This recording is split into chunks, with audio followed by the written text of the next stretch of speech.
Hello, everyone. Thank you for joining us for today's webinar hosted by Prevention Plus Wellness LLC, located here in beautiful St. Augustine, Florida. My name is Dr. Chudley Wirch. I'm the CEO and founder. And again, thank you all for joining us for this about 1 hour webinar. You can see the topic, how drugs harm healthy lifestyles, and the other side of that coin, how healthy lifestyles can prevent alcohol and other substance use. So just to let you know, again, we will be posting these slides, the recorded webinar, and a CEU certificate on our website, and I'll send all of you a email today, most likely today, at the end of today, and you'll be able to go and get those things. So you don't need to ask me. I'll be reaching out to you later today, at the very latest tomorrow. Okay, so I went over these slides today. I really reduced them. I have so many slides, and still there's a ton of content. So I apologize. I'm going to be going through these very quickly. We're not. I'll be happy to take questions at the end today, but it'll probably run a full hour, would be my guess. This is the first time we've ever presented this topic. Lots of interest in this topic. I think it's an important one, very much related to what we do, what we're all about here at Prevention Plus Wellness. If you haven't been to our website, check it out, preventionpluswellness.com. So I'm going to go through these slides. Remember, you'll get a link to the slides, to the recording, to a CEU certificate. No worries if you've got to leave early. And lots of good content. And at the bottom of most of these slides, there'll be a link if you want to see the source, you want to see some more information. So I erred on the side of having more content for you rather than less. I know that makes it a little bit tight and fast for the presentation, but still I wanted you to have as much as I could find. So I did reduce the objectives for today from 4 to 3. So the first objective is you'll be able to describe common healthy lifestyle behaviors among young people. That's not just this country, but throughout the world. Secondly, we're going to describe how healthy lifestyles protect against alcohol and drug use and misuse, and how substance use harms the development and the maintenance of healthy lifestyle behaviors. And then lastly, very briefly, talk about, share with you 4 strategies for increasing healthy lifestyle behaviors among you. Since we're going to highlight all these relationships, I didn't want to let you go home without having a solution. So we'll cover that at the very end. So let's take a look, first of all, at common healthy behavior problems, starting with physical activity problems. So there's definitely a problem with youth in our communities, across our nations, across the world, with regard to sedentary lifestyles and physical inactivity. There are high rates of sedentary behaviors, particularly among adolescents. And that means more time watching TV, playing video games on their phones, that kind of thing. And there's actually a decline in physical activity from about age, well, I'll tell you a little bit more about this in a minute, but from young adolescents through older adolescents. And the consequences, I should say, of physical inactivity are many in terms of health. There's physical health issues, obesity, diabetes, etc., chronic disease types of issues, but also mental health implications with physical inactivity, particularly anxiety and depression. What are the factors that contribute to physical activity among our youth? In our communities, there's a number of them, and there are environmental factors, just not enough opportunities or physical sites for young people to recreate, to exercise, to play sports. That means parks and playgrounds and sport facilities and so on. There's social and cultural factors, there's peer pressure, there's, whether our families are physically active, whether our friends are physically active, that type of thing. There's individual factors such as whether young people are motivated to engage in physical activity and play sports, whether they have self-esteem enough to engage in those things. Academic pressure takes a lot of time and away from being physically active and engaging in physical activity. And then lastly, the simply the fact that the screens are everywhere, and are in our hands and in our cars and homes and every school, etc. So those are some factors for physical activity. I just wanted to broaden the discussion a little bit by looking at World Health Organization data. And the recommendation for physical activity is an hour minimum. That's a minimum a day. And by the way, 3/4 of U.S. adolescents, more than 3/4, do not meet the minimum standards for physical activity. And if you look at international data, 81% of adolescents age 11 to 17 are physically inactive, with more females than males.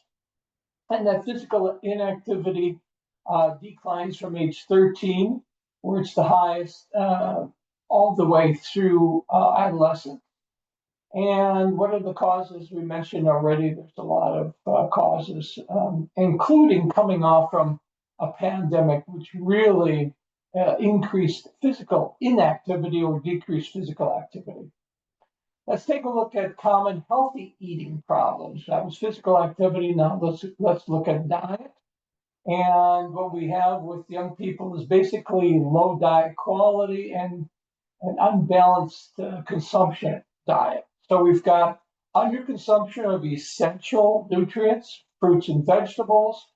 I think the statistics nationally for high school adolescents in America is only 11% are eating their daily requirement of 3 vegetables, and I think only about 20, some low 20s, 22% or something like that are eating the required amount of 2 servings of fruits a day. So we have this underconsumption of fruits and vegetables, whole grains, low lean proteins, which leads to deficiencies in critical vitamins, minerals, fiber necessary for physical and mental development. At the same time, there's an overconsumption of unhealthy foods, excessive intake of sugary drinks, very common, fast foods, unhealthy snacks, and so on, leading to weight gain and other health problems. Skipping meals is a problem because we have less than a quarter, I think, eating breakfast every day. And so you've got young people skipping breakfast, not eating breakfast, which means less energy, difficulty concentrating, and that influences academic and sports and relationships and lots of things. So, and unhealthy meal and snack patterns. In other words, skipping meals and instead of eating non-nutritious foods. So this leads to nutritional deficiencies, consequences, nutritional deficiencies. Very common among young people, including iron, calcium, vitamin D, omega-3 fatty acids. Very, very common because young people are not eating balanced meals and regular meals. Weight problems with overeating, unhealthy foods, processed foods, fast foods, mental health issues associated with poor nutrition, particularly mood issues, mood swings, concentration issues, mental health, well-being, again, anxiety, depression, and then lastly, other health issues or deficiencies, including fatigue, weakened immune systems, and increased susceptibility to infections. Then there's common sleep problems among our young people, difficulty falling asleep, as well as staying asleep or insomnia. There is such a thing as delayed sleep phase disorder, which is a common circadian rhythm sleep disorder where teens their internal clock shifts to later on, not needing to sleep until later on in the day, and yet they have to wake up early for school. Poor sleep habits, number two, very important. Late night phone, social media, caffeine, irregular sleep schedules. These are all things that can be targeted and improved, behaviorally targeted and improved to enhance sleep habits. Mental health issues, depression, anxiety, other mental health do interfere with getting the sleep and quality of sleep. Medical conditions like asthma, allergies, eczema.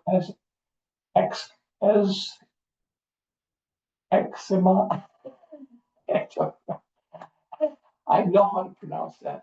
And then over-arousal of brains. Lots of activities on the phone. As I said, stimulants like caffeine make it harder to get to sleep and stay asleep. Other factors, growth spurts, body changes can influence sleep patterns, stress, anxiety, worry from just changes in life, social media, etc., friends. And then lack of sleep hygiene, which can be targeted by prevention and health providers and parents, which is to say regular bedtimes, a quiet sleeping and comfortable sleeping environment, shutting off the screen time, etc. And then lastly, another common problem is relaxation behaviors. What are some of the stressors? Academic stressors, family relationships, social media, peer pressures, extracurricular things that are taking up your time and lack of time management. And lastly, major life changes which can take place. So all these things are major healthy behavior problems.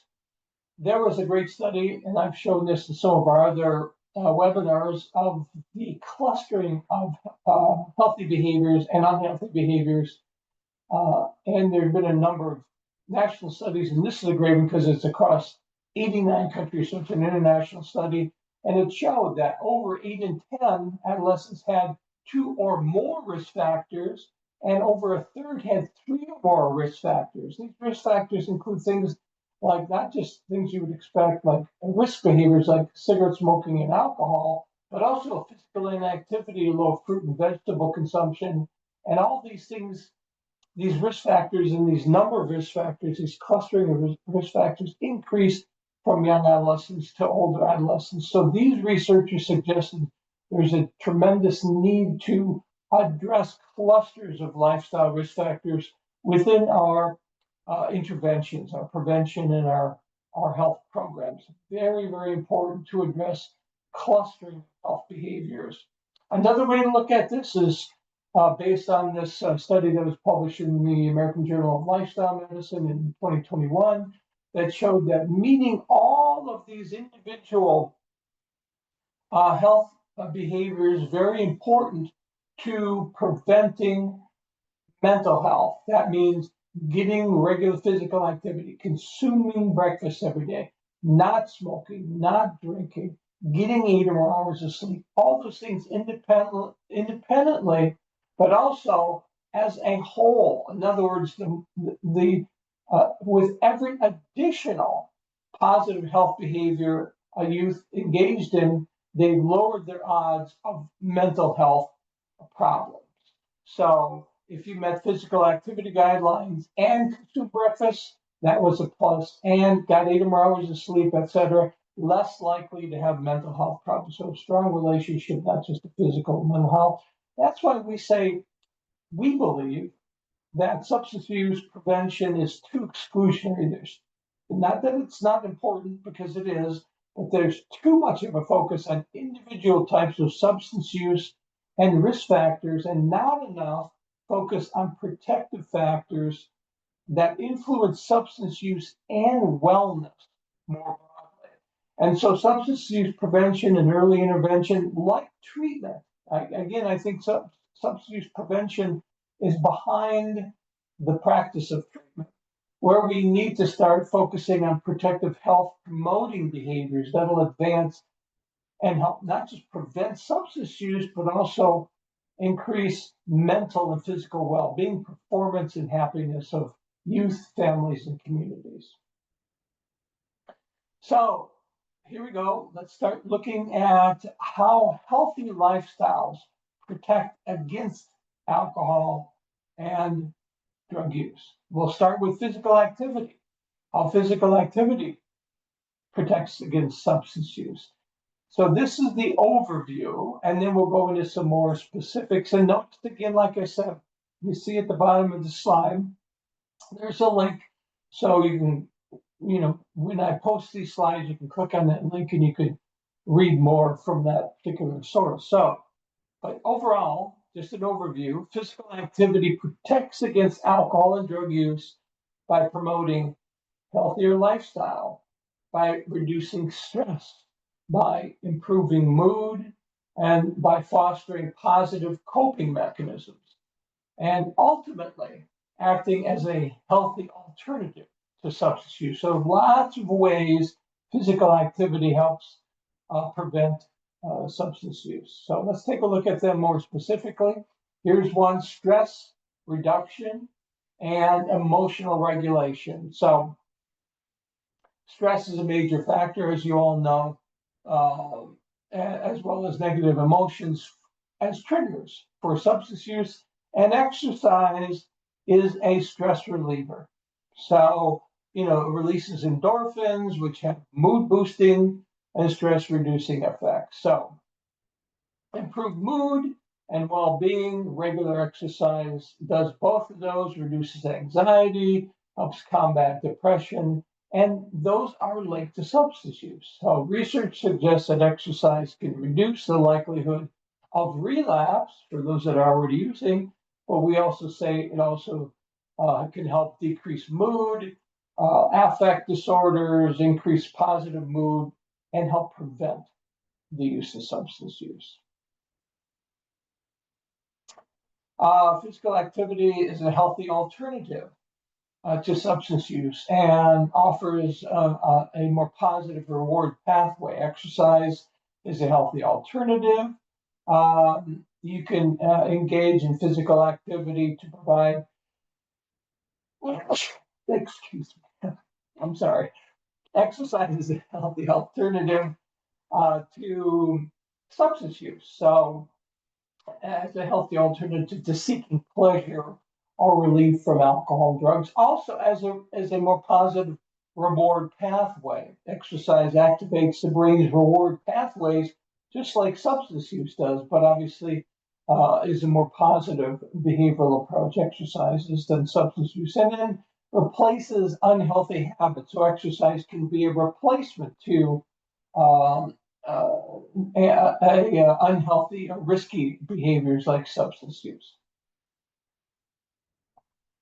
Physical activity helps, improve physical activity helps improve both physical and mental well-being. Regular physical activity improves cardiovascular and provides more energy, strengthens the body, promotes overall well-being. Also, physical activity and sports improves cognitive function. And that means memory, means focus, means benefiting from all these things and recovering from substance use, but also preventing substance use and reducing, for those that are using already, reducing urges and cravings to use substance use. There's also social benefits from sports and physical activity: social integration, social support, social activities, exercise, doing exercise with friends, participating in sports, helps dealing with feelings of isolation, feelings of loneliness, which are often associated with substance use. That may be one of the mechanisms that we saw happening during the pandemic when we couldn't interact with each other. Sports and physical activities are a great way to build social networks, participating in groups, activities, increases peer interaction and friendships. And that's really important for both recovery and prevention. and increases self-esteem and confidence that young people can engage in these things. And that's really very important for resisting substance use offers as well. That's physical activity, how physical activity can help reduce substance use. Now let's take a look at healthy nutrition and other eating patterns. So here's the overview. Healthy eating significantly aids in preventing alcohol and drug use by stabilizing mood, reducing cravings, improving overall health, which can make it harder to relapse and easier to prevent substance use. Let's talk about some specifics. Nutrition helps stabilize mood, reduces cravings. A balanced diet, that's really the key, is again, different food groups. A balanced diet is going to be more likely to be rich in nutrients, fiber, and this helps regulate blood sugar levels, and this can prevent mood swings and reduce cravings for substance use.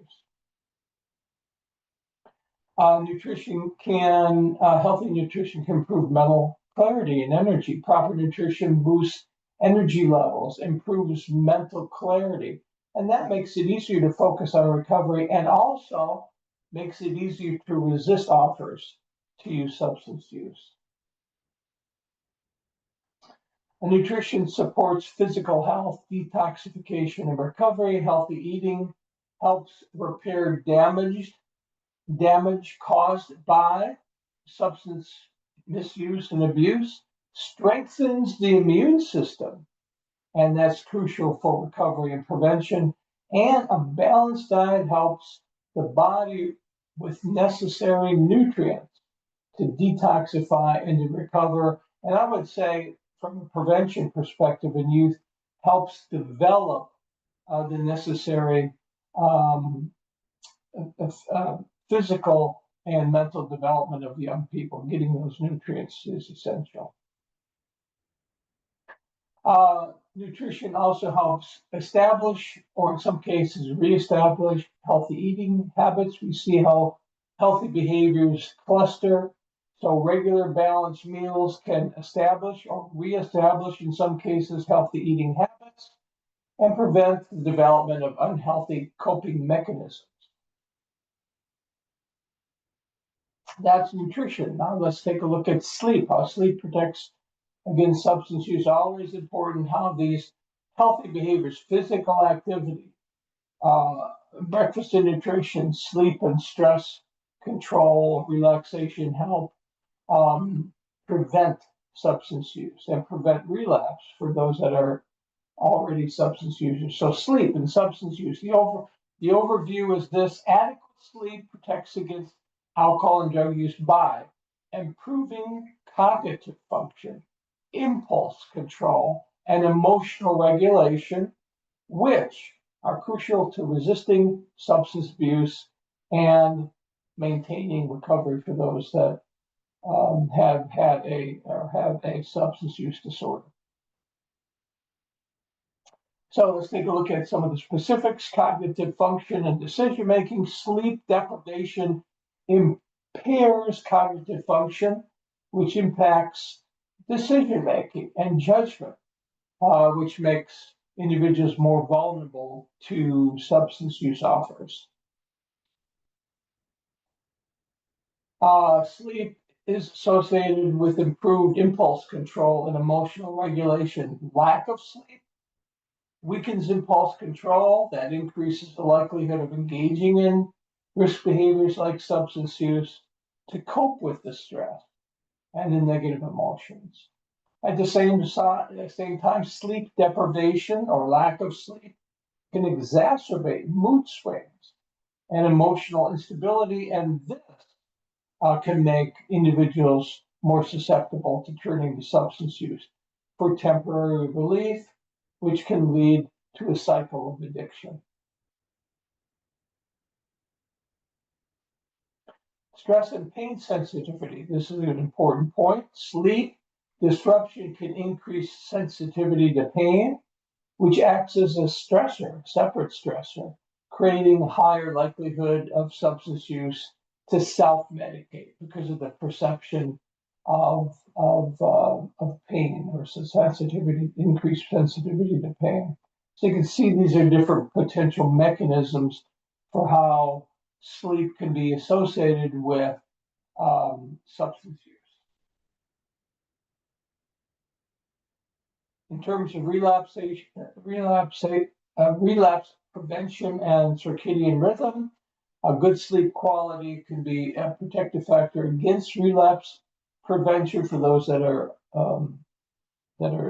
addressing substance use in their lives, and helps them maintain recovery from substance use. And then disruptions in circadian rhythms, which are regulated by sleep, can also contribute to substance use disorders, highlighting that the importance of maintaining regular sleep schedule. And then there's sleep and substance use as a bidirectional relationship. So, in other words, substance use can disrupt sleep, and conversely, sleep can disrupt, cause disturbances and increase risk of substance use or relapse. In other words, poor sleep increases substance use increases the likelihood of sleep disturbances. So it is likely to be bidirectional, and one can result in the other, or vice versa. Lastly, how does this fourth behavior, physical activity, nutrition, sleep, and now relaxation, protect against substance use? Here's the overall or overview of the concept. Relaxation techniques like meditation, like mindfulness, like breathing training, like prayer, etc., like even physical activity, can help protect against alcohol and drug use by reducing stress, by improving emotional regulation, by enhancing self-awareness, leading to better coping mechanisms and reduced craving. So you can see how some of these behaviors have similar proposed or perceived mechanisms for how they protect against substance use. Stress reduction and improve emotional regulation is one. So substance use often is linked to stress and anxiety, and relaxation techniques, whatever they are, whatever choice you want to use or combination use, yoga and exercise and breathing and meditation and prayer and nature and so forth. All these things can help individuals manage feelings of stress and therefore reduce opportunities and chances of risks for substance use. Relaxation practices help promote more awareness of emotions and thoughts and cravings. And this helps individuals learn to manage their awareness and their likelihood of and halting use of substance use. So enhanced self-awareness, sort of picking up on the last point, and interrupting habits by practicing, I should say, mindfulness. Individuals become more aware of thoughts and feelings and cravings, and then they can do something about that rather than mindfully moving through life and not being aware of these things. That's one of the particular benefits of meditation and mindfulness practices, being aware of those choices and those triggers that come before substance use in advance, and then being able to make changes before that. So meditation and mindfulness really can help individuals interrupt these habitual patterns of stress leading to substance use. And that, by the way, can increase calm and self-control. Improve mental clarity. Relaxation can increase mental clarity, improve focus, making it easier to make rational decisions and resist impulses to just immediately reach for substance use to deal with any kind of stress or mental issues in your life. And as I mentioned earlier, physical activity is in itself a very good stress reliever and a great tool to address stress and anxiety and depression through the release of endorphins and natural mood boosters. Now we're going to take a look at the other side of the coin. We looked at how healthy lifestyle behaviors can reduce the risk for alcohol and drug use. Now we're going to look at how alcohol and drug use harms healthy lifestyles. These are integrated, again, bidirectional, they influence each other. That's why it's essential to address young people holistically, not to focus all the time exclusively just on preventing substance use, which by itself is critical, but also at the same time addressing these healthy behaviors, which are equally critical. And we'll start with how substance use can harm physical activity.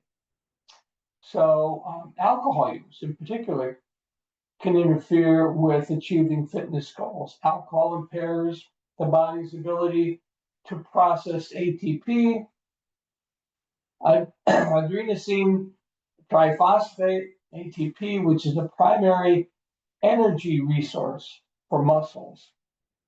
Also, alcoholic beverages are usually high in calories. If you had just, for example, one beer a night, that would add up to more than 1,000 calories a week. That would result in approximately 15 pounds of fat per year. So alcoholic beverages, high calorie, this adds weight, and at the same time, empty calories, these alcohol beverage calories have no nutritional value. So, and in fact, they slow down the body's ability to burn calories while exercising. And here's an interesting little note, number 4. Binge drinking one night can decrease cognitive functioning for up to 3 days afterwards. So you can see the relationship there between consumption and mental health. Impaired coordination and reaction time, substance use does both. So, for example, for alcohol slows down the brain, affects coordination, balance, reaction time, making it difficult to perform physical activities safely and effectively. Also influences dehydration, increase in dehydration, whereas many drugs, including stimulants and depressants, can impair coordination, reaction time, increases the risk for accidents and injuries during physical activity.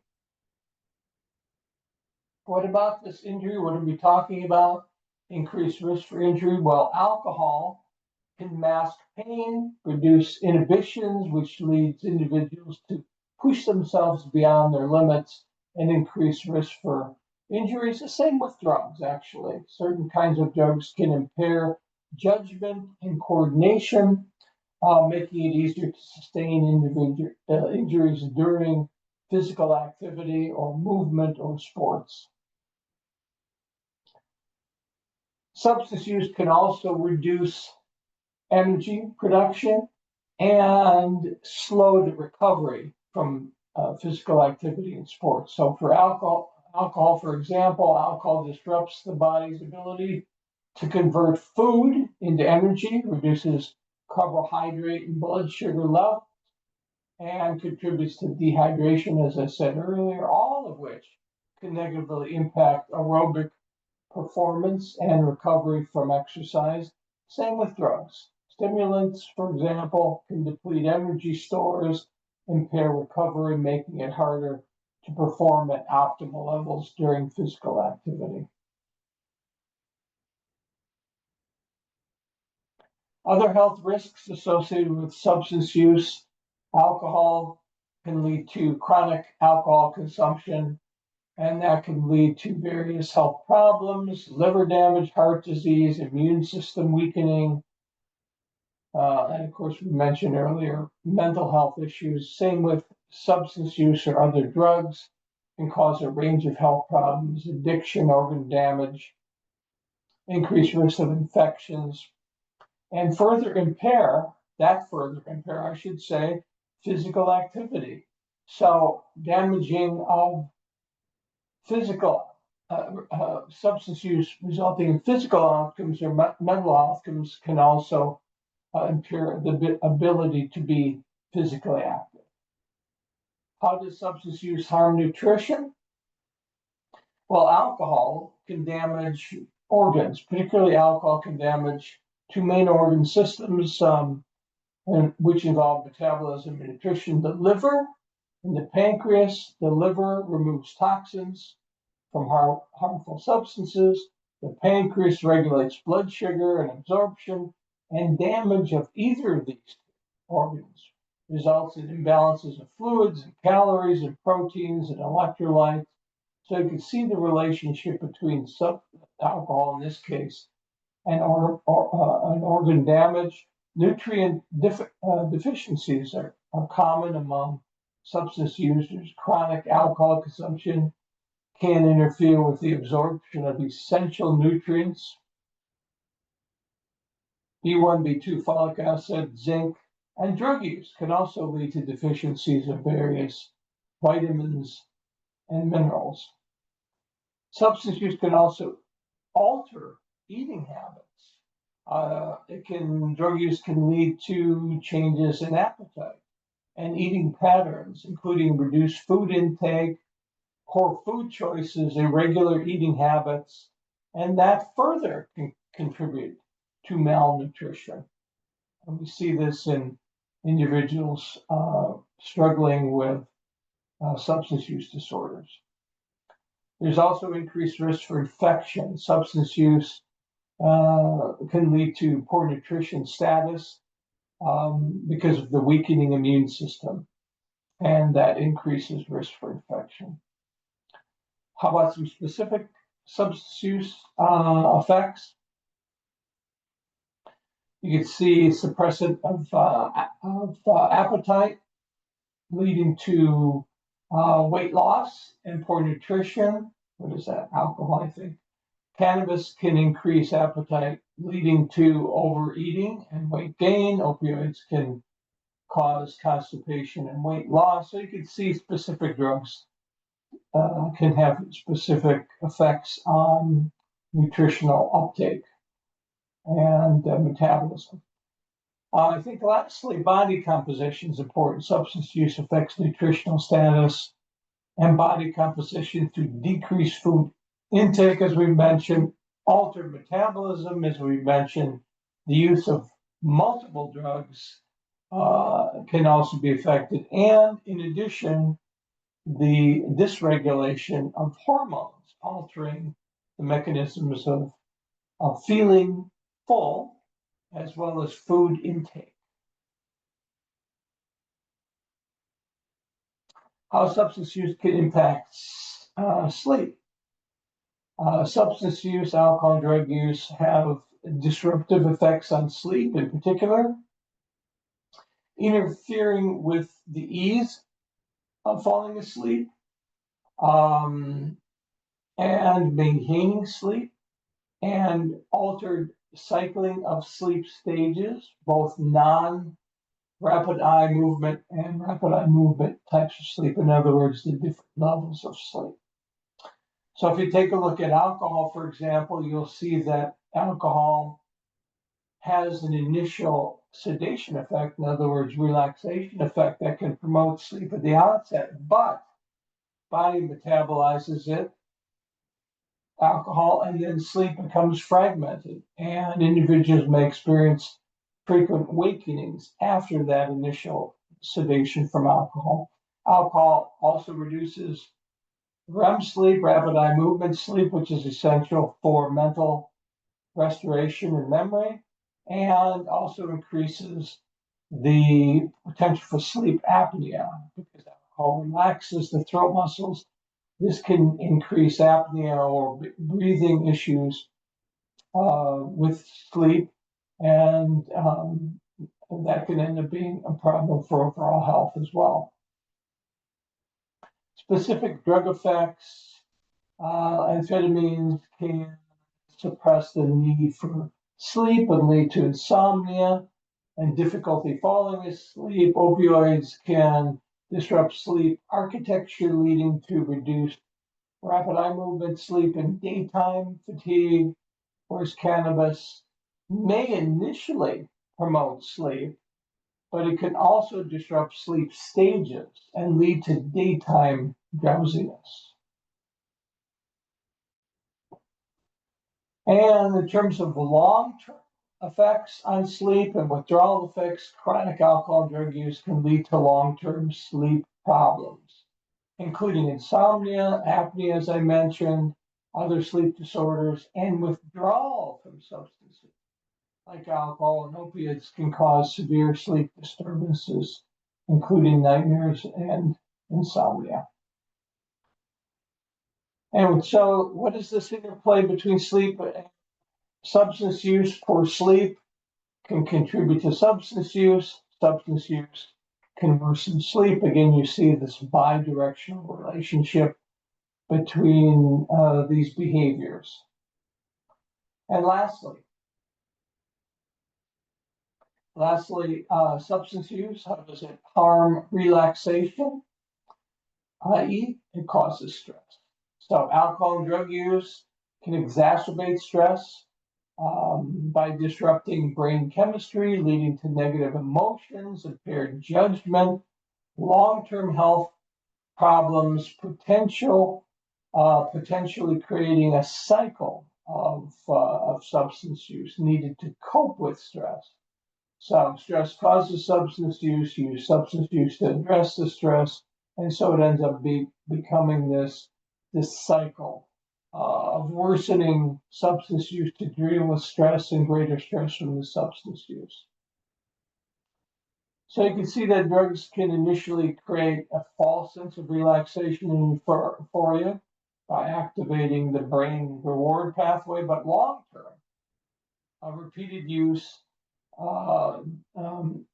disrupts this delicate balance within our bodies and our brains, in particular neurotransmitters, leading to negative emotions like anxiety and depression and anger, and the need, therefore, for additional substances, etc. And as well as impaired judgment. Alcohol and drug use impairs the judgment, the ability to make sound decisions, and then increases likelihood of further substance use and other risky behaviors. So here's the cycle that we're talking about, the cycle of dependence. Individuals may start by using substances to cope with stress, but then this creates a cycle where substances are necessary to manage the negative feelings associated with the withdrawal. This increases stress over time, and withdrawal also adds to that particular stress, requiring additional substance use. So we really want to have our young people avoid substance use disorders for that reason. And that leads us to the really important issue of what are some strategies for healthy behavior promotion. That is not just the prevention and the avoidance and the reduction of substance use of all types for young people, but also how to increase these health habits that can help protect against substance use, but also promote mental and physical well-being, performance, and happiness in their lives for themselves, for young people themselves, for their families, for communities. So 4 things that we focus on here at Prevention Plus Wellness are: number 1, giving youth opportunities to reflect on their current health risk, in other words, substance use behaviors, as well as their protective healthy behaviors, so that they have a good sense of what's going on in their lives, health-wise, behavioral-wise. That reflection is essential. to increase their awareness of their health habits, the broad range of health habits. And that's the start of behavioral change and behavioral improvement. Associated with that is for you as prevention and health specialists and parents and others to recommend multiple health behaviors. Again, avoidance of substance use, but then what are the recommendations for young people with regard to regular physical activity, breakfast eating every day, and other healthy food consumption? Sleep, 8 hours at least, and regular sleep patterns, etc., for sleep, and regular relaxation strategies throughout the day or throughout the week for young people, very important. Number 3, giving youth opportunities to set and to monitor behavior goals to both avoid substance use and increase healthy protective behaviors. And then once you've done that, to reward and support youth for setting and monitoring and achieving healthy behavior goals to increase their self-regulation skills and their self-efficacy over time. Very important. And that's really what we do in all of our prevention plus wellness programs, like our evidence-based sport prevention plus wellness program, and all its formats for youth individually or in a group or virtually. In our parent training programs, in our media campaigns, the same thing, integrated whole health, multiple health behavior programs are needed because young people have multiple risk behaviors in their life. So what's the conclusion? Based on all of this information, we have a lot of content here, a lot of information. So number 1, most youth experience multiple health behavior problems in their lives. Substance use, yes, but even more likely to not have adequate physical activity, not eat breakfast every day, have a low healthy food consumption like fruits and vegetables, not getting adequate sleep, and not participating in any regular relaxation strategy to address daily stress.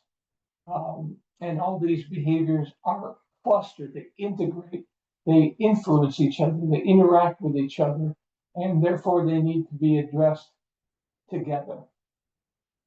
Number 2, healthy lifestyles protect against alcohol and drug use. Alcohol and drug use can can interfere, I should say, with healthy lifestyle behavior. So alcohol and drug use makes it more difficult to be physically active, to eat nutritiously, to get adequate sleep, to be stressed, to live stress-free. And these health habits, being physically active, engaging in nutritious food consumption, including daily breakfast consumption, not skipping meals, having balanced diet, getting adequate sleep, and practicing stress control. All those can help prevent substance use. So promoting healthy lifestyles is critical to improving mental, physical well-being, performance, happiness, and for you that are in the prevention field, preventing substance use. So you want to learn more, go to preventionpluswellness.com. There's our phone number here in St. Augustine if you need to reach out to us, info@preventionpluswellness.com. And you can learn more about our programs and training by clicking on that link there. And so thank you. We got through it. We got through it with some time to spare. So we do have time. We do have time for Q&A. So I'm going to take a look at the Q&A, see if anybody has asked any questions in the Q&A. And that's what that's for. I'm going to see if there's anything. I don't think there's anything. If you have a question, if you have a comment, now's the time to make it. We've got some time to address that. I'm actually going to look at the chat space and see if anybody had any questions or comments in the chat space. But if you have any now, put it in the Q&A so that we could see. A lot of people are thanking me, which I really appreciate. It was the first time we presented this. It was a little rough. I could feel like it was I wasn't my typical comfort level of going through this because it's the first time I presented it. So we just had a lot of information. So it's essential that for those of you that want to explore this more, I'll send you a link and you'll be able to go to our website. You'll be able to go through the slides at your own pace and share those with others. You'll be able to listen to the recording and share that with others, and you'll get a certificate. So all of that you'll get, no worries at all.